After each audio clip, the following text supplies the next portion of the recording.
შვილებთან ურთიერთობა თამაშით იწყება. მერე თამაში ფორმებს იცვლის. ჩნდება ახალი ჰობები. საერთო თავგადასავლები. პირველი აღმოჩენები. ბავშვები სამყარო სუფთა და უფარავი ინტერესით აგვირდებიან და მამებთან გატარებულ დროსაც სულ სხვა მნიშვნელობას ანიჭებენ. თეგეტაში მათი აღქმის გამორკვევა კომპანიაში დასაქმებულ მამებთან და მათ შვილებთან ერთად ვცადეთ. ბავშვებს საინტერესო დავალება მათი საყვარელი ფორმით მივეცეთ. ესეთი თხოვნა მაქვს თქვენთან, რომ ვისაც სურს ფლომასტერებით, ვისაც სურს ფანქრებიც არის აქ, დახატოთ, როდესაც მამა სახლშია, ძირითადად რას აკეთებს, სად არის, სახლის რომელ კუთხეში და რას აკეთებს.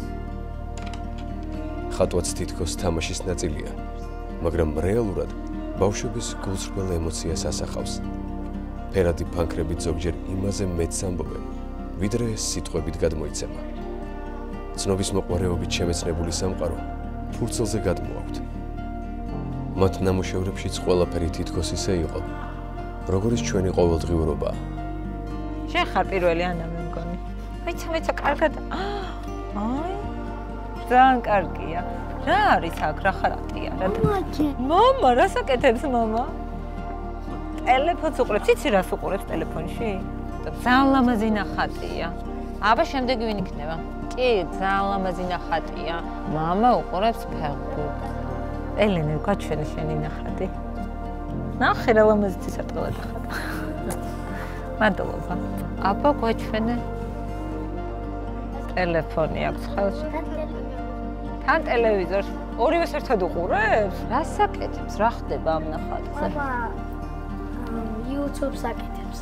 კიდევ ერთი ნახატი რო დავხატოთ. რა არის ის, რასაც მამიკოსთან ერთად აკეთებთ ხოლმე და თან გიყვართ, რომ მაგას აკეთებთ? მეორე დავალების შესრულებისას ბავშვები ცდილობდნენ მამებთან ერთად გატარებული დროის მთელი სიხარული და სითბო ნახატებში გადმოეტანათ. მათთვის ყველაზე სანუკვარ მოგონებას ფერებით აცოცხლდნენ. ბავშვებისთვის სამყარო უსასრულო თავგადასავალია და მეგზურებსაც სიფრთხილით ირჩევენ. გაგვიმართლა, რომ ჩვენც მათი ჯადოსნური ამბების ნაწილი ვართ.